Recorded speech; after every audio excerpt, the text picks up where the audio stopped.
Berjumpa kembali dengan Bapak. Diperkenalkan kembali, nama Bapak adalah Gunadi dan hari ini akan menyajikan materi bioteknologi dan secara khusus kita akan bicara bioteknologi modern pada bidang-bidang garapan yang selama ini sudah dilakukan oleh pemerintah maupun oleh pihak swasta di Indonesia maupun di luar negeri.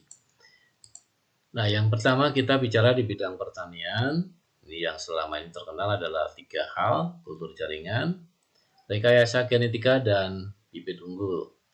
Yang pertama, kultur jaringan itu memanfaatkan jaringan meristem, disimpan di dalam kultur, kemudian sampai menjadi embrio dan individu baru dalam ukuran bibit kecil, secara bertahap dipindahkan ke media tanam yang sebenarnya di lahan pertanian.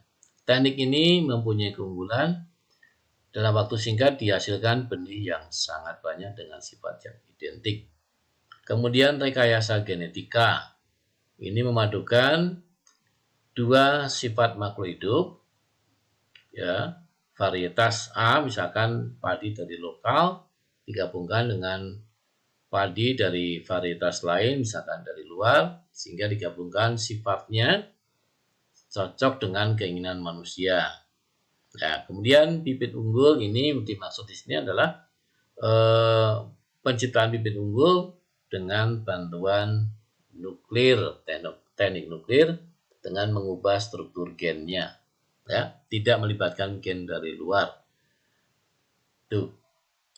Kemudian di bidang peternakan, di sini ada juga rekayasa genetika. Hasilnya nanti individu transgenik, seperti yang kalian lihat gambar paling kiri. Kemudian suntik hormon untuk mempercepat pertumbuhan, gambar yang di tengah.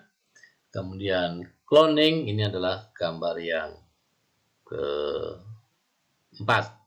Nah, untuk suntik hormon, rekayasa genetika, dan varietas sapi lokal, ini tiga-tiganya adalah sapi, kalian bisa bandingkan keadaan ototnya. Ya, ini sapi potong semua yang akan dipanen dagingnya. Itu. Kemudian untuk cloning ini ada domba hitam, digambarkan mukanya hitam, di sini kemudian gelap, putih. Yang hitam itu inti sel telurnya diambil, dibuang, diambil plasmanya saja, selnya saja, digabungkan dengan sel tubuh dari domba muka putih. Hasilnya, fusinya ini adalah sel baru dengan sifat karakteristik zigot, kemudian membelah menjadi embrio dan disimpan di individu induk muka hitam. Ternyata setelah lahir anaknya menjadi putih seperti domba yang menyumbangkan sel tubuhnya. Kalian perlu tahu, jadi sifat ini berasal dari domba putih yang menyumbang inti, bukan yang melahirkan. Ya. Kemudian yang berikut ini adalah inseminasi buatan. Ini sebetulnya adalah perkawinan biasa, tetapi hanya menggunakan spermanya tanpa mendatangkan induk jantannya. Induk jantannya tetap di Australia atau apa, peternak hanya membeli sperma beku. Kemudian oleh dokter hewan atau apa dilakukanlah perkawinan buatan tadi menggunakan alat suntik tertentu. Ini produksi di bidang kesehatan. Antibiotik kalian sudah kenal. Ini adalah zat yang dihasilkan jamur atau bakteri untuk membunuh kuman jamur atau bakteri yang lainnya.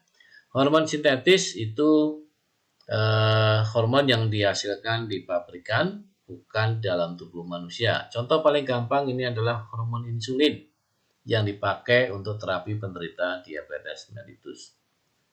Vaksin sekarang sedang sibuk seluruh dunia untuk mengatasi pandemi, ya, untuk menghasilkan vaksin agar kita kebal terhadap virus COVID-19. Dan kemudian antibodi monoklonal ini adalah kekebalan buatan yang disuntikan ke dalam tubuh kita spesial untuk satu penyakit. Monoklonal, kebalikannya adalah poliklonal, itu sudah dihasilkan oleh tubuh kita secara alami. Ini produknya. Ini pembuatan antibodi monoklonal. Jadi penyakitnya disuntikkan ke sini, ya, ke dalam tikus, kemudian setelah itu dihasilkanlah sel penghasil antibodi tadi sesuai dengan penyakit yang di sini. Kemudian sel tersebut digabungkan dengan sel kanker. Satu kelebihan sel kanker adalah cepat bereproduksi. Ya, inti kankernya dibuang, selnya digabungkan, muncullah yang dinamakan sel hibridoma. Ya, nah, kemudian selnya membelah secara cepat, hasilnya antibodi tadi dikumpulkan dan dipanen untuk menjadi terapi penderita penyakit tertentu. Yang ini pembuatan insulin buatan, ya, menggunakan bakteri sebagai pabriknya dan gen pada sel pankreas manusia sebagai sumbernya. Di sini dipotong sel plasmidnya, disatukanlah DNA-nya sampai muncul bakteri yang menghasilkan insulin, dikemas dan dijadikan terapi penderita diabetes. Untuk vaksin COVID-19 ini masih dalam proses, ya.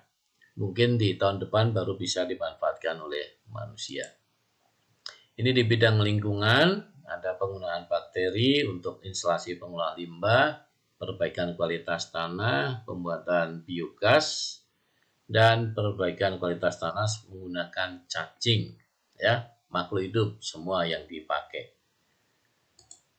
Kemudian di bidang kedokteran forensik hukum ini ada dua, sidik jari yang DNA. DNA ini biasanya dipakai untuk jenazah, korban kejahatan, korban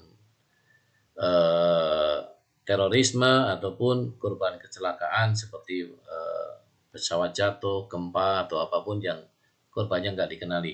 Ini akan disandingkan dengan DNA pelapor yang kehilangan keluarganya. Nanti dengan teknik pembanding setelah sekian persen mirip, dapat dipastikan bahwa si korban adalah keluarganya si A. Sebelum dimakamkan harus dipastikan identitasnya. Ini sekali lagi penggunaannya ya. Kemudian dampaknya juga ada yang penggunaan transgenik itu bisa memicu alergi di bidang kesehatan bagi yang mengkonsumsinya. Tetapi ini masih dalam pemantauan. Kemudian penggunaan individu transgenik juga akan mendesak gen asli sehingga spesies asli akan semakin berkurang dan transgenik dominan. Inilah yang dinamakan dengan polusi gen.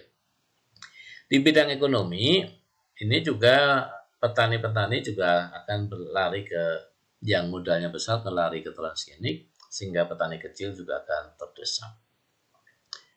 Ya, selain ada manfaat tentunya ada resiko-resiko yang harus diantisipasi. Itulah dampak dari implementasi suatu teknologi bagi kepentingan manusia. Demikian tayangan dari Bapak untuk materi bioteknologi, khususnya bioteknologi modern. Yang lainnya nanti silakan dibaca lagi dan semoga apa yang Bapak sampaikan ini sungguh bermanfaat buat kalian. Terima kasih.